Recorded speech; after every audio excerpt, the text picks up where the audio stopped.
Здравствуйте, дорогие друзья! Меня зовут Ирина, и вы на моем канале «Запасные крылья». На моем канале я рассказываю о том, как я похудела на 94 килограмма, укрепила мое здоровье и улучшила внешность.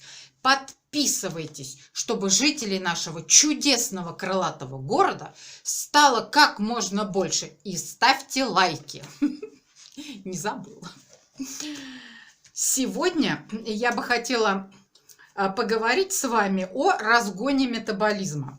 Вы знаете, вот сейчас у меня мнение неоднозначное на этот счет, на тему разгона метаболизма.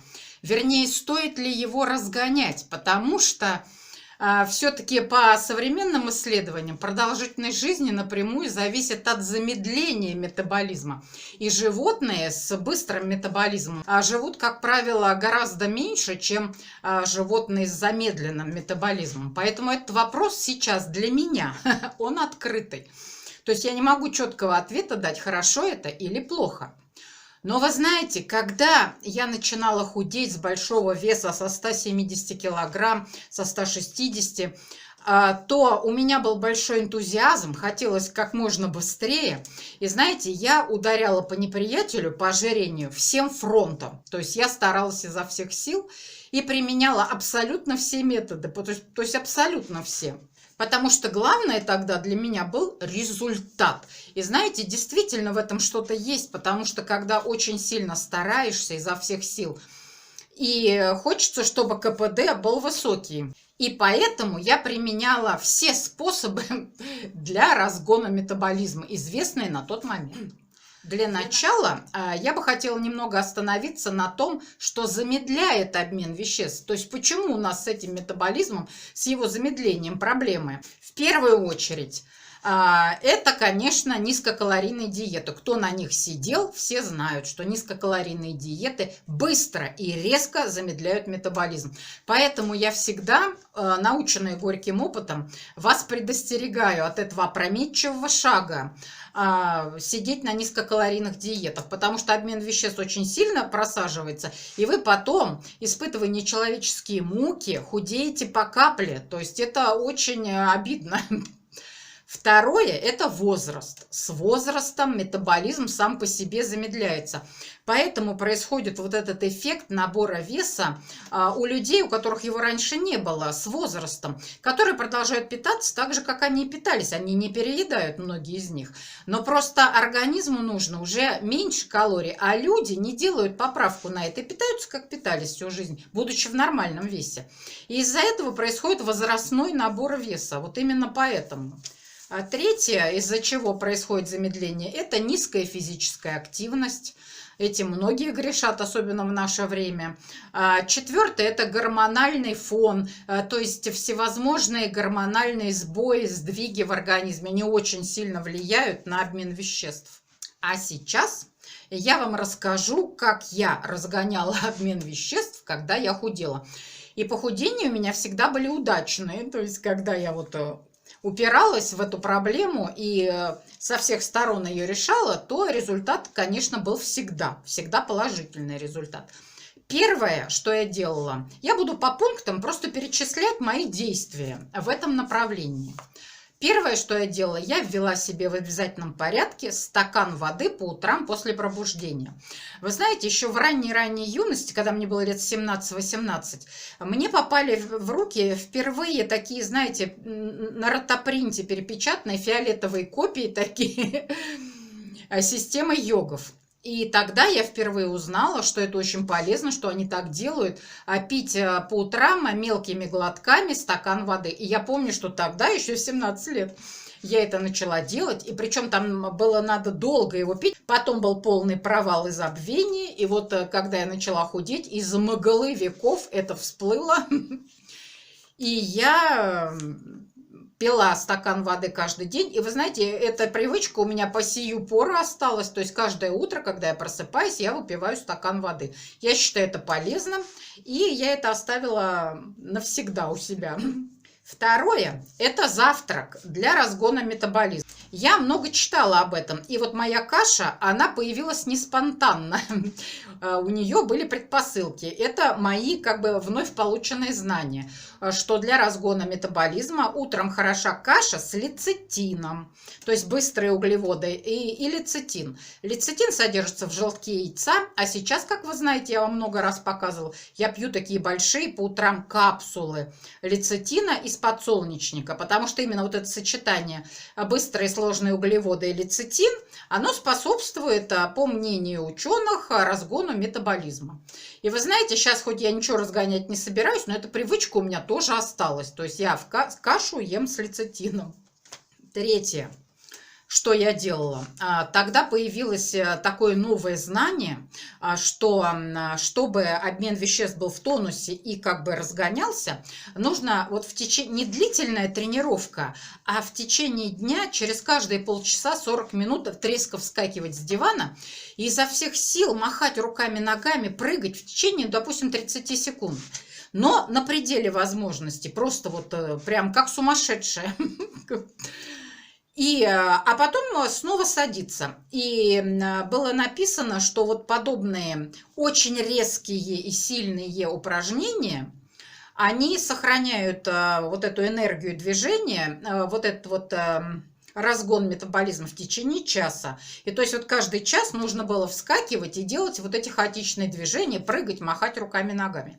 Сейчас я этого не делаю, и, честно говоря, просто вообще про это забыла тоже. Но вообще, я думаю, в этом смысл есть. То есть я тогда это проанализировала и подумала, что а почему бы нет? То есть ничего такого тут нет, ничего сложного, ничего запредельного, и я это делала. Четвертое, что я начала делать, я начала пить зеленый чай с имбирем. Вы знаете, вот до тех времен я не знала про имбирь. То есть я знала, что он есть, но я никогда его в сыром виде не видела. И вот тогда впервые, я помню, это было давно, я пошла в магазин, отыскала этот таинственный имбирь. И вот я помню, вы знаете, вот самая первая дегустация, он мне так понравился. Я просто имбирь порезала тоненькими такими лепесточками, заварила кипятком, мне очень он понравился. Ну, теперь мне, конечно, это смешно вспоминать. Имбирь – это мощнейший антиоксидант. Он содержит вещество гингерол, который усиливает термогенез, улучшает пищеварение и способствует утилизации жира из организма. Имбирь, я считаю, что это очень полезный продукт. Имбирь я постоянно кладу в еду, чай иногда с имбирем завариваю. То есть имбирь у меня стал постоянный друг, и постоянно он у меня практически всегда есть в холодильнике. Хоть маленький кусочек, ну, большей частью для готовки, но он у меня всегда есть. Он стал моим другом на долгие десятилетия. Пятое, что я стала делать по совету ученых, это в каждый прием еды, ну, почти в каждый, не в кашу, конечно, добавлять перец чили, который является тоже мощнейшим антиоксидантом, и он содержит капсаицин. Это всем известное вещество. Оно не только убивает бактерии, оно тоже способствует термогенезу, то есть разогреванию организма. И считается, что оно повышает скорость обмена веществ на 5%, и этот эффект держится несколько часов. И перец и сейчас вот рекомендуют по-прежнему его добавлять. То есть перец считается очень полезным. Поэтому у меня много разновидностей перцев чили, и я их очень люблю. От шрирачи начиная и сухие всякие приправы. То есть я активно очень пользуюсь перцем чили теперь. Шестое – это куркума. Куркума – это, можно сказать, родной брат имбиря. Нет, не так. Родная сестра имбиря. Это точнее будет. Она тоже мощнейший антиоксидант. Куркумин помогает бороться с сердечно-сосудистыми заболеваниями, с нейродегенеративными изменениями организма. Регулярное использование имбиря препятствует отложению жира в организме путем снижения уровня инсулина. Седьмое – это корица. Корицу также она у меня вошла, как и куркума, как и имбирь. Навсегда они вошли в мое меню.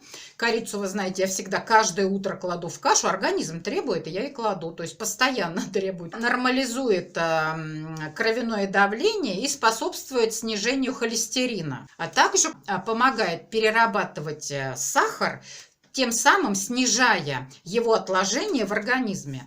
Восьмое, что я использовала для убыстрения метаболизма, это глубокий правильный сон. Именно тогда я обратила на это пристальное внимание и стала за этим очень сильно следить.